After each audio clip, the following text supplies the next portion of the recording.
सो hey guys, नमस्कार, welcome to my channel. मैं कौशल।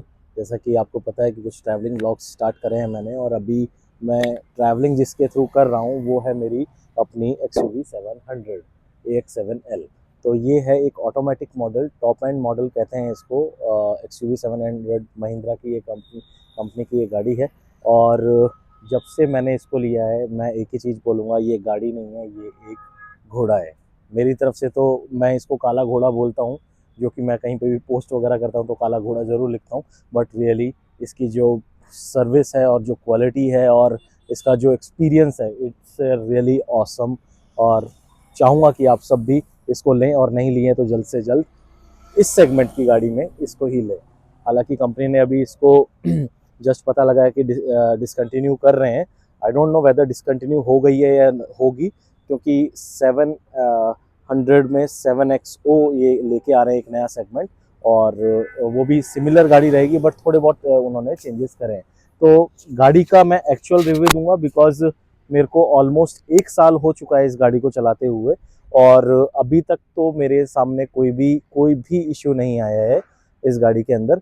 तो आओ मैं कुछ कुछ चीज़ें जो एक छोटी मोटी कमियां मेरे को लगी वो मैं ज़रूर महिंद्रा तक पहुंचाना चाहूँगा, कि शायद वो ऐसा चेंज लेके आ जाते तो ज़रूर से ज़रूर हम जैसे कस्टमर्स के लिए बेनिफिशियल होता। तो जैसा कि मैंने अभी इसमें बताया आपको कि क्या कमी मैं बताऊंगा, तो कमी ये है कि जब भी मैं, हालांकि मैं मेरी गाड़ी का बताऊंगा, बट मेरे एक फ्रेंड है उनके पास में भी सेम गाड़ी है, वो भी मेरे को यही इशू बता रहे थे कि ये एक डीजल मॉडल है।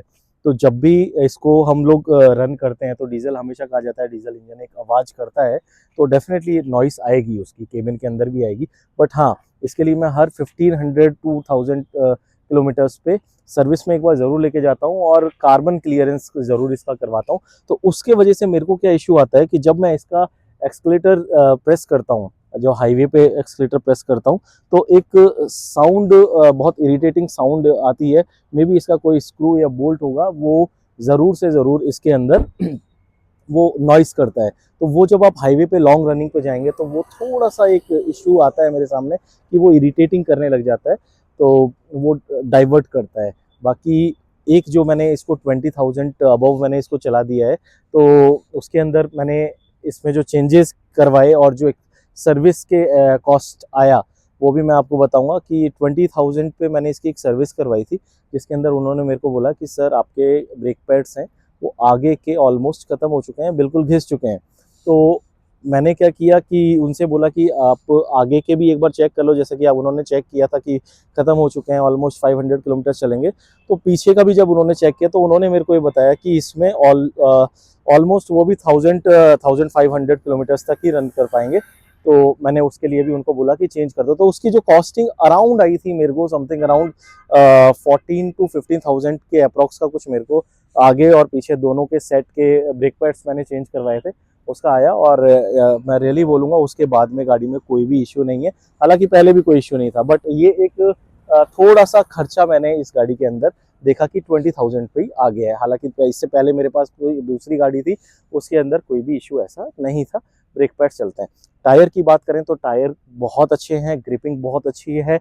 हाईवे पे आप जब कर्व लेते हैं तो मैंने इसको 100 पे भी, 100 स्पीड पे भी मैंने इसको कर्व लिया है, एंड रियली इसमें कभी भी ऐसा नहीं लगा कि गाड़ी पलट जाएगी, गिरेगी, ऐसा कहीं नहीं।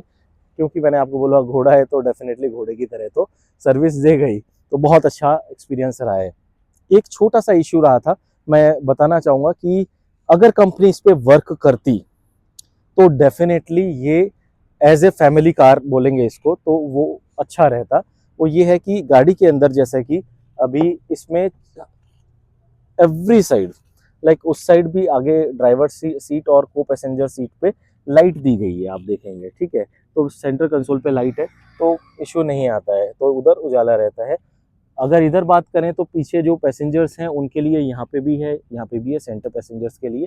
बट एक जो मैंने थोड़ा सा मेजर इश्यू देखा, जो कि मेरा बेटा बोलता है मेरे को कि पापा पीछे नहीं बैठूंगा क्योंकि पीछे अंधेरा रहता है। तो अंधेरे के लिए मेरे को वाकई में लगा कि, हालांकि ये सीट्स है, मैं बताऊं आपको, सीट्स मैंने डाउन करके उसको ट्रंक स्पेस बनाया हुआ है। देखो ट्रंक स्पेस भी काफ़ी बड़ा बन जाता है अगर 5 पर्सन जा रहे हैं तो कोई इशू नहीं है। लेकिन जो मैं मुद्दे की बात पे आता हूँ कि लाइट लाइट का रैली में इधर इनको ज़रूर एक ना एक कोई पॉइंट देना था, क्योंकि ये चिल्ड्रन सीट्स हैं और चिल्ड्रंस के लिए ही एक कोई भी फैमिली होगी वो गाड़ी को लेती है। तो इधर कहीं पे भी इन्होंने लाइट का प्रोविज़न नहीं दिया है। हाँ, एसी के लिए अगर बात करें तो एसी वेंट्स का कंट्रोल भी इन्होंने यहाँ पे दिया है, जैसा कि मैं बताऊंगा। एसी कंट्रोल इस साइड भी है, राइट साइड और लेफ्ट साइड पे भी दिया है, तो बच्चे इजीली कर सकते हैं।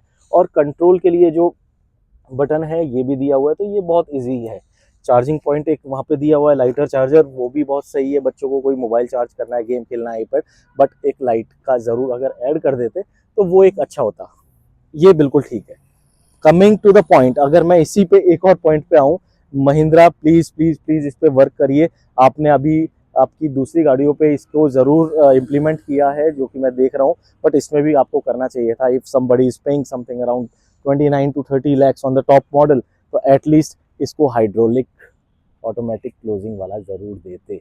ये मुझको भी शर्म आती है, क्योंकि मैं काफ़ी लोगों को देखता हूँ कि टाटा सफारी सेम रेंज में वो परचेज करके लेके आए हैं और उनको सिर्फ वो जस्ट एक बटन क्लिक करते हैं और ये ऑटोमेटिकली बंद हो जाती है। बट हम लोगों को इस जगह अभी भी वही इंडियन पुराना तरीका ही यूज़ करना पड़ रहा है बंद करने के लिए। तो प्लीज़ महिंद्रा इस पे वर्कआउट कीजिए। ये एक ज़रूर एक बड़ा इशू है हम जैसे लोगों के लिए। बाकी गाड़ी के लिए मैं बोलूँगा, ओवरऑल कहीं पे भी जाइए, इट्स ऑसम ऑसम ऑसम, कोई आपको इशू नहीं आएगा। मोड्स की बात करें तो जिप जैप जूम 3 मोड्स इसके अंदर ये देते हैं मेरे को और सभी को, तो वो एक बहुत ही अच्छा मोड है। जैप जिप मोड है, सिटी के अंदर आप ड्राइव कर सकते हैं। जैप मोड है जो कि नॉर्मल ड्राइव ऑटोमेटिकली ही ले लेती है, उस पर ही चलती है। बट जूम जो मोड है, अगर आपने इस गाड़ी को जूम मोड पे चला दिया हाईवे पे, तो मैं रियली बोलूँगा गाड़ी आपको, कोई गाड़ी इसको कम्पीट नहीं कर पाएगी, कोई बीट नहीं कर पाएगी इस सेगमेंट में। इवन मैंने फॉर्च्यूनर के साथ में भी एक बार रेस करी थी, फॉर्च्यूनर भी पीछे रह गई थी। आगे मैं बोलना चाहूँगा, फॉर्च्यूनर हो सकता है कि और काफ़ी सारे कमेंट्स आए इसके ऊपर कि फॉर्च्यूनर वाले बोलेंगे नहीं हम हरा देंगे। डेफिनेटली आप कर सकते हो, बट वो टाइम था जिनके साथ मैंने किया था इसको, और वो भी ओनर थे, उन्होंने बोला कि हाँ वाकई में गाड़ी में दम है। फॉर्च्यूनर एक अलग सेगमेंट है, इससे अलग है बिल्कुल डेफिनेटली। बट वो एक मेरे को उस टाइम पे लगा था कि यस, मैंने जो गाड़ी चूज़ करी है वो बहुत अच्छी चूज़ करी है।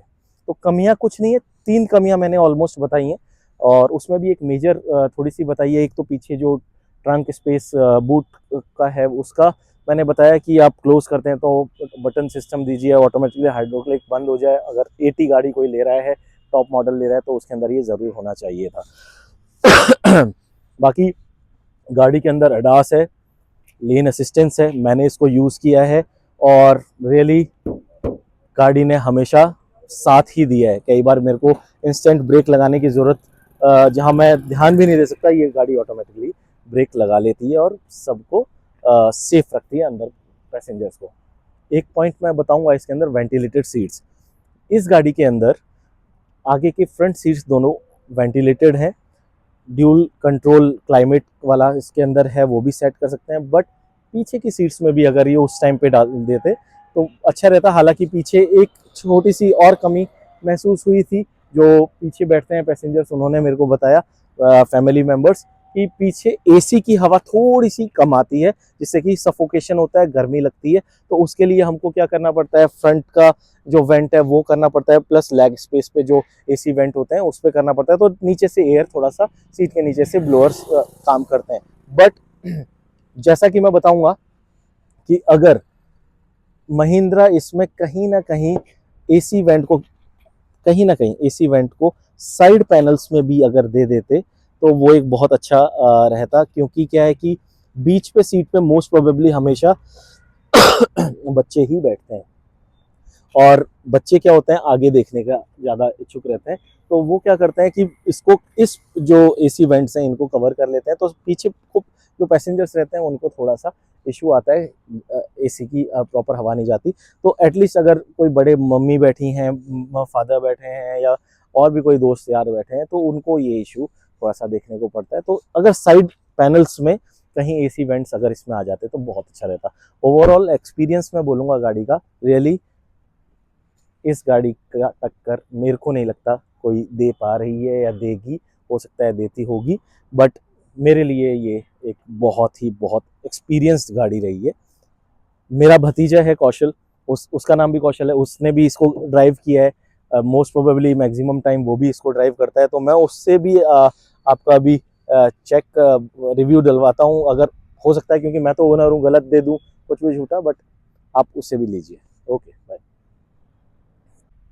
सो ये सारी चीज़ें मैंने आपको बता दी कि क्या क्या इसमें कमी मुझको लगी हैं, और मेरा अच्छा एक्सपीरियंस भी मैंने इसके बारे में आपको बता दिया है। बट हाँ, एक जो मुझे शायद लगता है कि जो सेल्स पर्सन थे वो बताते, तो मैं इस पे उसी टाइम पे इस चीज़ को इंस्टॉल करवा लेता। वो था इसके अंदर एक मेमोरी कार्ड डलता है, वो मुझे बताया नहीं गया था। हालांकि 1 साल हो गया, 6 महीने बाद मेरे को पता लगा कि इस गाड़ी के अंदर आपको एक्स्ट्रा कैमराज लगाने के लिए, जो कि सेफ्टी के लिए हम लोग कैमरा लगाते हैं आगे, डैश कैम बोलते हैं, ये लगाने की ज़रूरत नहीं है। बट मैं पहले ही लगवा चुका था। इसके लिए मुझको अराउंड 4 to 5,000 और 6,000 एक्स्ट्रा पे करना पड़ा, जो कि मैंने अलग से एडिशनल लगवाया फ्रंट एंड बैक का। तो मुझको ये बाद में पता लगा जब मैंने रील्स देखी इंटरनेट पे, और काफ़ी लोगों से एक्सपीरियंस लिया, तो जिनके पास में ये है उन्होंने बोला कि इसके अंदर तो आपको एक मेमोरी कार्ड इंसर्ट करना है, जो कि आगे फ्रंट को पैसेंजर साइड के नीचे पैनल में लगता है। और वो लगने के बाद में आपके जितने भी कैमरा हैं, लाइक आप जो फ्रंट में ये कैमरा देख रहे हैं, आपके रियर ये जो मिरर्स हैं इनके ऊपर आप देख रहे हैं दोनों साइड में, और बैक साइड में, तो चारों तरफ से ये गाड़ी आपको रिकॉर्ड करती है इस गाड़ी के अंदर। और कभी भी इंस्टेंट ब्रेक लगते हैं तो वो रिकॉर्डिंग आप, या कोई एक्सीडेंट होता है या कुछ भी, तो आप इसको उसमें से क्लिप्स निकाल सकते हैं। तो मेरे लिए शायद ये एक्स्ट्रा एक खर्चा इसमें ऐड ऑन करना पड़ गया कि मेरे को ये एक्स्ट्रा जो कैमराज लगवाने पड़े, ये इंस्टॉल करवाने पड़े, अदरवाइज वो भी इसके अंदर फीचर्स थे, तो कोई ज़रूरत ही नहीं थी हालांकि। तो ये मेरा एक जेन्युइन रिव्यू है इस गाड़ी के लिए। प्लीज़ प्लीज़ प्लीज़ इस वीडियो को ज़रूर शेयर करिए जो महिंद्रा के ओनर्स हैं, और मेरे हिसाब से तो इस गाड़ी को लेना वर्थ है। कोई कमी नहीं है, कोई खर्चा नहीं है ज़्यादा। Best best best 5 out of 5 मेरी तरफ से इस गाड़ी के लिए मैं दूंगा।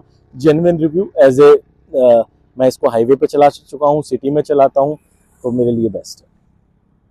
Thank you. सो गाइस, अगर हम बात करें कि गाड़ी की एवरेज क्या है, जो कि मेन हर किसी का कंसर्न रहता है और हर कोई जानना भी चाहता है, और इस गाड़ी को चलाने वाले मैक्सिमम जानते हैं। अगर ये मैनुअल है तो उसका तो मैं नहीं बता सकता, मे बी 1-2 किलोमीटर्स ज़्यादा ही आता होगा उसका, बट ये ऑटोमेटिक में है तो इसका मैं ज़रूर आपको बता सकता हूँ कि ये मेरी गाड़ी 11 से 12 सिटी के अंदर दे देती है। कभी कभार होता है जब बहुत ज़्यादा ट्रैफिक है तो 10 का एवरेज रहता है, 10 किलोमीटर्स का समथिंग अराउंड पर लीटर, बट ओवरऑल 12 से ज़्यादा तो मैंने कभी सिटी के अंदर देखा ही नहीं है। बट हाँ, बात करें अगर हाईवे की, तो हाँ, मैंने इसको 14-15 तक भी इसमें एवरेज निकाला हुआ है, और जो कि मेरे लिए मेरी पॉकेट को अलाउ करता है, तो वो मेरे लिए ठीक है। तो अगर एवरेज को देखा जाए तो मैंने आपको बता दिया। और रही बात अगर इसके इंटीरियर पार्ट की, तो इंटीरियर आप देख ही सकते हैं, काफ़ी अच्छा स्क्रीन वगैरह दे रखी है, लेदर टच फिनिशिंग इसके अंदर है। और कंपनी को थोड़ा सा एक जो करना चाहिए था, अगर मैं कमी की बात करूं तो कुछ भी नहीं है। मैं और क्या कमी निकालूं, मेरे को तो कुछ ज़रूरत पड़ती नहीं है, तो मेरे लिए तो वेल एंड गुड और सब कुछ है जो मुझको चाहिए था इस गाड़ी के अंदर। जैसा कि मैंने आपको पहले बताया था, जिप जैप जूम मोड इसके अंदर जो होते हैं, तो ये एक मोड का बटन है, इसको आप जैसे ही प्रेस करेंगे तो ये जिप जैप जूम आता है। और कस्टम भी इसके अंदर है, जो मैंने आपको पहले नहीं बताया था। कस्टम के अंदर आप अपने अकॉर्डिंग इसको सेट कर सकते हैं कि आपका स्टीयरिंग कितना हार्ड होना चाहिए, कितना सॉफ्ट होना चाहिए, एक्सलेटर कितना सॉफ्ट होना चाहिए, ब्रेक्स कितने सॉफ्ट एंड हार्ड आपको रखना है, तो वो भी आप अपने अकॉर्डिंग सेट कर सकते हैं। कि अगर एक और बात करें तो एलेक्सा इसके अंदर इनबिल्ट है। एलेक्सा का बहुत अच्छा साथ रहता है, कई बार हम लोगों का साथ छोड़ जाती है, नेटवर्क पे डिपेंड करता है, बट मोस्ट प्रोबेबली एलेक्सा अभी इन दिनों तो बहुत अच्छा काम कर रही है। बट कुछ टाइम पहले ही मेरे लिए इशू था, तो मैंने कंपनी में भी एक कंप्लेंट डाली थी इसके लिए, और वो सॉल्व हो गई थी। तो नेटवर्क का इशू था मेजरली। तो सनरूफ है इसके अंदर, एलेक्सा से कंट्रोल करना चाहें तो मैं बोलूँगा, देखिए एलेक्सा ओपन सनरूफ, तो आप देख सकते हैं सनरूफ भी ओपन हो गई है। तो इससे बढ़कर और क्या हो सकता है गाड़ी के अंदर। तो सनरूफ भी ओपन हो गई। अब मैं इसको बोलूँगा बंद कर दीजिए, तो एलेक्सा क्लोज सनरूफ।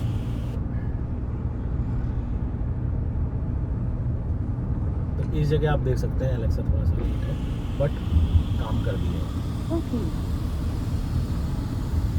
तो ओवरऑल सब कुछ ठीक है गाड़ी के अंदर, कोई कमी नहीं है।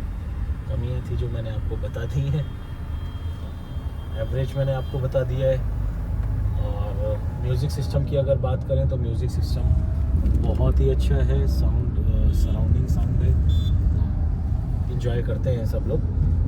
बाकी एक जो आजकल मैं देख रहा हूँ दूसरी गाड़ियों में एक अलर्ट आता है आपके साइड मिरर्स पे, वो भी इसके अंदर शायद होना ज़रूरी था कि अगर वो इसके अंदर होता तो और भी शायद सेफ्टी वाइज वो सही है। एयरबैग्स चारों तरफ हैं गाड़ी के। स्पीड की बात करें तो देखो मैं जूम पे करता हूँ और गाड़ी एकदम से बहुत फास्ट हो जाती है, क्लस्टोमीटर पूरा चेंज हो जाता है इसका।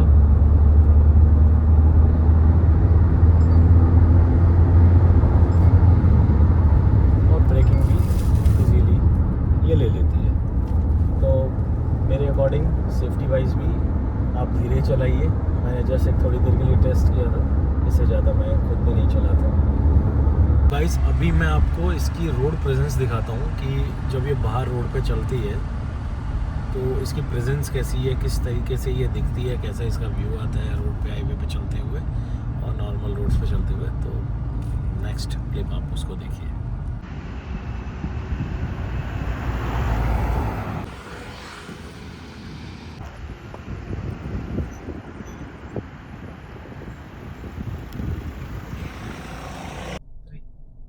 सो गाइज आई होप आप लोगों को मेरा ये जेन्युइन रिव्यू मेरी कार के लिए XUV 700 के लिए काफ़ी अच्छा लगा होगा। और जो भी रिव्यू थे मेरे जेन्युइन थे, जो कमियां मेरे को लगी वो मैंने आपको शेयर करी हैं, और जो अच्छाई है इस गाड़ी की वो भी मैंने आपको बताया। अच्छी ज़्यादा है, कमी थोड़ी बहुत है। तो मेरे अकॉर्डिंग अगर इसको 5 आउट ऑफ रेटिंग देना चाहें तो 5 आउट ऑफ 4 मैं दे सकता हूँ। Thank you very much, bye bye. Please like करें, सब्सक्राइब करें और शेयर करें। आपका सपोर्ट बहुत ज़रूरी है। Thank you.